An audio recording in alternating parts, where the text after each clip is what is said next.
오늘 우리에게 주신 하나님의 말씀은 신약성경 고린도전서 2장 1절에서 16절까지 말씀입니다.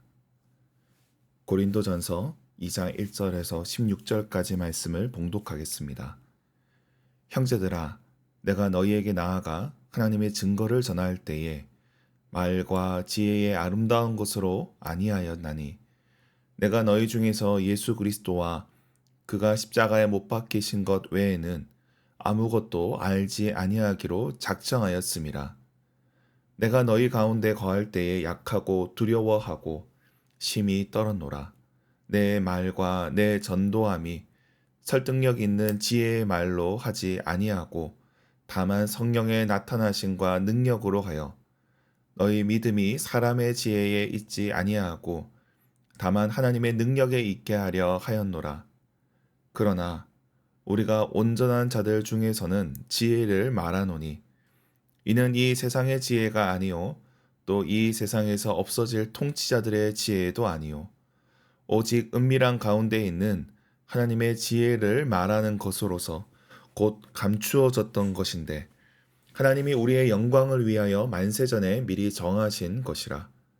이 지혜는 이 세대의 통치자들이 한 사람도 알지 못하였나니 만일 알았더라면 영광의 주를 십자가에 못 박지 아니하였으리라. 기록된 바 하나님이 자기를 사랑하는 자들을 위하여 예비하신 모든 것은 눈으로 보지 못하고 귀로 듣지 못하고 사람의 마음으로 생각하지도 못하였다 함과 같으니라.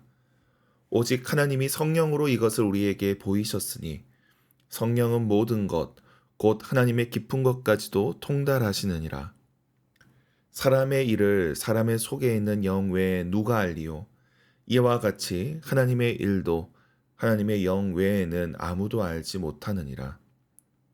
우리가 세상의 영을 받지 아니하고 오직 하나님으로부터 온 영을 받았으니 이는 우리로 하여금 하나님께서 우리에게 은혜로 주신 것들을 알게 하려 하심이라.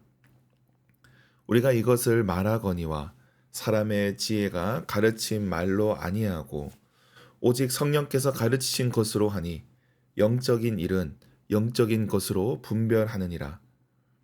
육에 속한 사람은 하나님의 성령의 일들을 받지 아니하나니 이는 그것들이 그에게는 어리석게 보임이요 또 그는 그것들을 알 수도 없나니 그러한 일은 영적으로 분별되기 때문이라. 신령한 자는 모든 것을 판단하나 자기는 아무에게도 판단을 받지 아니하느니라. 누가 주의 마음을 알아서 주를 가르치겠느냐? 그러나 우리가 그리스도의 마음을 가졌느니라. 아멘.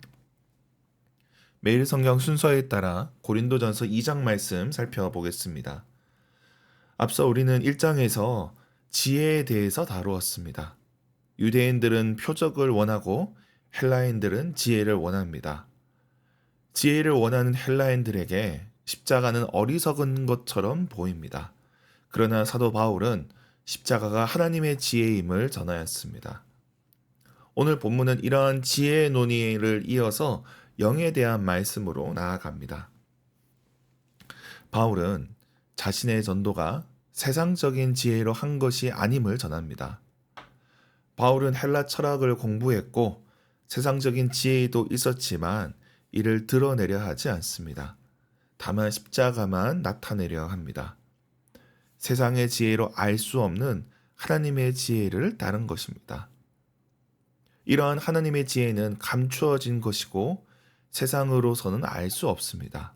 그래서 세상이 보기에 십자가는 하나님의 지혜는 어리석어 보입니다. 이에 대한 말씀이 9절까지 이어집니다. 그렇다면 이어지는 말씀에서는 하나님의 지혜를 어떻게 알 수 있는가 이 부분을 다룹니다. 하나님의 지혜는 세상의 방식으로 알 수 없습니다. 하나님께서는 자기를 사랑하는 자들에게 예비하셨고 그런 하나님의 지혜는 10절에 성령으로 알 수 있음을 말씀합니다. 하나님의 영이 아니고서는 깨달을 수 없다는 겁니다. 세상이 하나님을 알 수 없고 십자가를 깨닫지 못하는 것은 그들에게 성령이 없기 때문에 그렇습니다. 하나님께서는 성령을 보내시고 성령을 통해 깨닫게 하십니다. 성령을 통해서 하나님을 알 수 있습니다.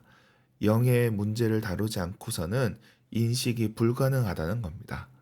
그렇게 오늘 2장의 말씀이 마무리되고 있습니다.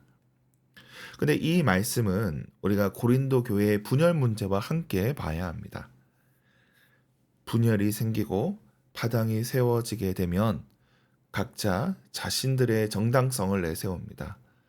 자신이 얼마나 올바른지를 증명해야 됩니다. 근데 이 과정에서 세상의 지혜를 동원해 설득하는 일이 벌어집니다. 철학을 가져오고 수사학을 사용합니다. 내 주장의 옳음을 주장하는데 그 이면에는 내가 얼마나 똑똑하고 올바른지를 드러내려 합니다. 그런데 그 모습이 십자가의 도와 맞는지를 묻는 겁니다. 십자가는 세상 지혜와 권세를 뒤집어 버립니다. 하나님의 지혜는 오히려 세상 지혜를 어리석게 만들었습니다. 그런데 정작 그 십자가를 따른다면서 세상 지혜로 자기를 증명하려는 게 맞는지를 묻는 겁니다. 그래서 바울이 4절에 이렇게 고백합니다. 내 말과 전도함이 설득력 있는 지혜의 말로 하지 아니하고, 자신의 복음 전도가 어찌 보면 세상의 지혜를 통한 것이 아니라는 겁니다. 세상의 방식은 그렇습니다. 내가 얼마나 잘나고 얼마나 똑똑한지 내가 전하는 것이 맞다. 이런 구조가 성립합니다. 그러나 바울은 이러한 방식을 따르지 않습니다. 오히려 바울의 대적자나 분파를 세우는 자들이 자신들이 얼마나 자격 있고 지혜로운지, 자기들이 얼마나 뛰어난지를 주장합니다. 그렇게 자기 의를 주장하는 그 모습이 십자가의 지혜와 반대됨을 드러내고 있는 겁니다. 그러므로 바울은 성령을 따를 것을 말씀합니다. 세상의 지혜가 아니라 하나님의 영으로 판단해야 합니다. 그러지 않고서는 깨달을 수 없습니다. 우리도 그렇습니다.